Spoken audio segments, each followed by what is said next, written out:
কখনো মনে হয়েছে হঠাৎ একদিন ব্যাগ গুছিয়ে বেরিয়ে পড়ি এই ছোটাছুটি জীবনের কম্পিটিশন ছেড়ে নিজেকে চিনতে নিজের খোঁজে? হাই, আমি Bithin. Welcome to day 0 of my most personal travel project ever, 30 days 30 stories. যেখানে আমি কখনো ট্রাভেল করবো বন্ধুদের সাথে, কখনো স্ট্রেঞ্জারদের সাথে, আবার কখনো বা শুধু নিজের সাথে। কিন্তু যেটা কনস্ট্যান্ট থাকবে সেটা হলো stories.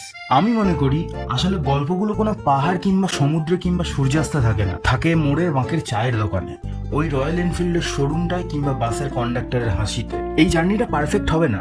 There will be bad food, না ঘুমানো রাত, মিস ট্রেনস, আরও না জানি কত কিছু, মেবি ইভেন রিগ্রেটস। বাট এই 30 দিন I will show everything, struggles, smiles, বাকচাদিস আর শান্তিটাও। যদি তুমি কখনো ব্যাগ প্যাক করে জাস্ট বেরিয়ে যেতে চলেছো, this series is just for you. Subscribe now, কারণ এভরিডে একটা নতুন দিন, একটা নতুন গল্প। আমি তো যাচ্ছি, তুমি আসবে তো?